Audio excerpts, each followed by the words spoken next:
विश्वामित्र का पूर्व चरित्र। राम से मिथिला के राजपुरोहित शतानंद जी विशेष रूप से प्रभावित हुए।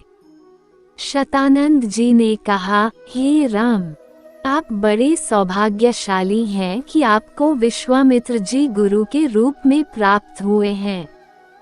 वे बड़े ही प्रतापी और तेजस्वी महापुरुष हैं।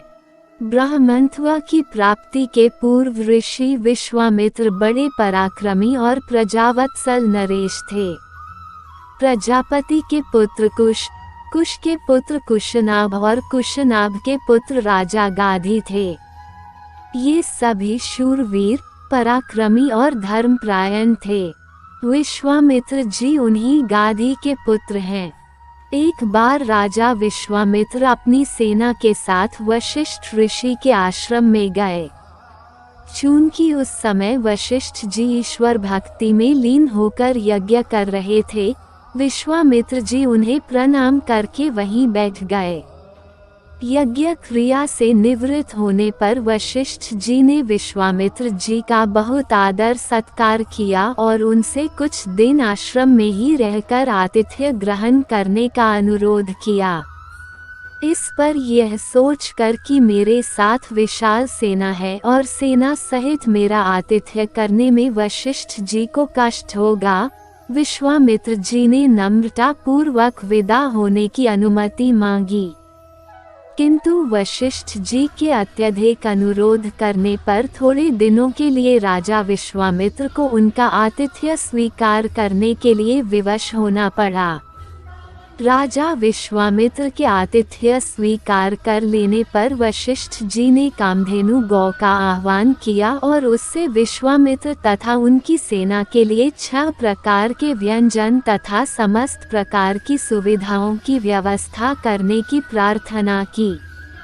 उनकी इस प्रार्थना को स्वीकार करके कामधेनु गौ ने सारी व्यवस्था कर दिया। वशिष्ठ जी के अतिथि सत्कार से राजा विश्वामित्र और उनके साथ आए सभी लोग बहुत प्रसन्न हुए। कामधेनु गौ का चमत्कार देखकर विश्वामित्र के मन में उस गौ को प्राप्त कर लेने की इच्छा जागृत हुई और उन्होंने वशिष्ठ जी से कहा कि ऋषिश्रेष्ठ, कामधेनु जैसी गौ तो किसी वनवासी के पास नहीं वरन राजा महाराजाओं के पास ही शोभा देती है। अतः आप इसे मुझे दे दीजिए। इसके बदले में मैं आपको सहस्त्रों स्वर्ण मुद्राएं दे सकता हूँ। इस पर वशिष्ठ जी बोले कि राजन, ये गौ ही मेरा जीवन है और इसे मैं किसी भी कीमत पर किसी को नहीं दे सकता। वशिष्ठ जी के इस प्रकार कहने पर विश्वामित्र ने उस गौ को पकड़ लेने की आज्ञा दे दी और सैनिकगण उस गौ को डंडे से मार मार कर हाँकने लगे। कामधेनु गौ ने क्रोधित होकर अपना बंधन छुड़ा लिया और वशिष्ठ जी के पास आकर विलाप करने लगी। वशिष्ठ जी बोले कि हे कामधेनु, मैं इस राजा को शाप भी नहीं दे सकता क्योंकि यह राजा मेरा अतिथि है और इसके पास विशाल सेना होने के कारण इससे युद्ध में भी विजय प्राप्त नहीं कर सकता। मैं अत्यंत विवश हूँ।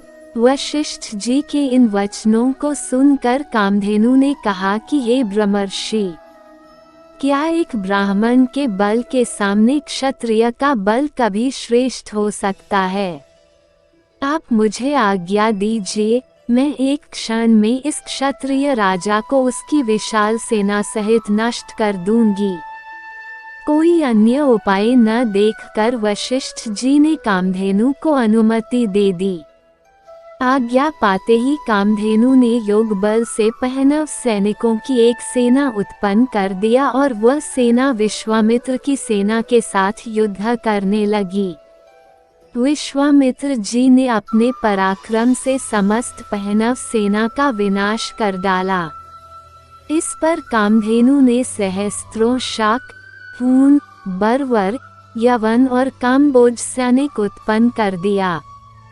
जब विश्वामित्र ने उन सैनिकों का भी वध कर डाला तो कामधेनु ने मारक शस्त्रास्त्रों से युक्त अत्यंत पराक्रमी योद्धाओं को उत्पन्न किया, जिन्होंने शीघ्र ही राजा विश्वामित्र की सेना को गाजम मूली की भांति काटना आरंभ कर दिया। अपनी सेना का नाश होते देख विश्वामित्र के 100 पुत्र अत्यंत कुपित हो वशिष्ठ जी को मारने दौड़े। परिणाम ये हुआ कि वशिष्ठ जी ने उनमें से एक पुत्र को छोड़कर शेष सभी को भस्म कर दिया। सेना तथा पुत्रों के नष्ट हो जाने से विश्वामित्र बड़े दुखी हुए। अपने बचे हुए पुत्र का राजतिलक कर वे तपस्या करने के लिए हिमालय की कंदराओं में चले गए। वहां पर उन्होंने कठोर तपस्या की और महादेव जी को प्रसन्न कर लिया। महादेव जी को प्रसन्न पाकर विश्वामित्र ने उनसे समस्त दिव्य शक्तियों के साथ संपूर्ण धनुर्विद्या के ज्ञान का वरदान प्राप्त कर लिया। इस प्रकार संपूर्ण धनुर्विद्या का ज्ञान प्राप्त करके विश्वामित्र बदला लेने के लिए वशिष्ठ जी के आश्रम में पहुँचे। वशिष्ठ जी को ललकार कर उन पर अग्निबाण चला दिया। अग्निबाण से समस्त आश्रम में आग लग गई और आश्रमवासी भयभीत होकर इधर उधर भागने लगे।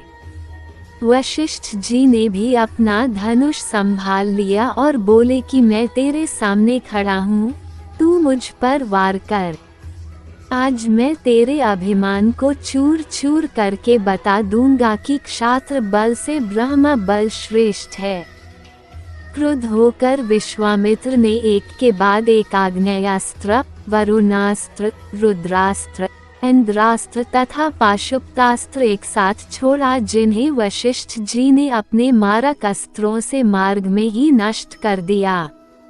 इस पर विश्वामित्र ने और भी अधिक क्रोधित होकर मानव, मोहन, गांधर्व, जूम्भन, दारण, वज्र, ब्रह्मपाश, कालपाश, वरुणपाश, पिनाक, दंड, पैशाच, क्रौंच, धर्मचक्र, कालचक्र, विष्णु चक्र, वायव्य, मंथन, कंकाल, मूसल, विद्याधर, कालास्त्र आदि सभी अस्त्रों का प्रयोग कर डाला। वशिष्ठ जी ने उन सब को नष्ट करके ब्रह्मास्त्र छोड़ने के लिए जब अपना धनुष उठाया तो सब देव किन्न आदि भयभीत हो गए। किंतु वशिष्ठ जी तो उस समय अत्यंत क्रुद्ध हो रहे थे। उन्होंने ब्रह्मास्त्र छोड़ ही दिया। ब्रह्मास्त्र के भयंकर ज्योति और गगन भेदी नाद से सारा संसार पीड़ा से तड़पने लगा। सब ऋषि मुनि उनसे प्रार्थना करने लगे कि आपने विश्वामित्र को परास्त कर दिया है, अब आप ब्रह्मास्त्र से उत्पन्न हुई ज्वाला को शांत करें। इस प्रार्थना से द्रवित होकर उन्होंने ब्रह्मास्त्र को वापस बुलाया और मंत्रों से उसे शांत किया। पराजित होकर विश्वामित्र मणिहीन सर्प की भांति पृथ्वी पर बैठ गए और सोचने लगे कि निस्संदेह क्षात्र बल से ब्रह्म बल ही श्रेष्ठ है। अब मैं तपस्या करके ब्राह्मण की पदवी और उसका तेज प्राप्त करूंगा। इस प्रकार विचार करके वे अपनी पत्नी सहित दक्षिण दिशा की ओर चल दिए। उन्होंने तपस्या करते हुए अन्न का त्याग कर केवल फलों पर जीवन यापन करना आरंभ कर दिया। उनकी तपस्या से प्रसन्न होकर ब्रह्मा जी ने उन्हें राजर्षि का पद प्रदान किया। इस पद को प्राप्त करके भी ये सोचकर कि ब्रह्मा जी ने मुझे केवल राजर्षि का ही पद दिया, महर्षि देवर्षि आदि का नहीं, वे दुखी ही हुए। वे विचार करने लगे कि मेरी तपस्या अब भी अपूर्ण है, मुझे एक बार फिर से घोर तपस्या करना चाहिए।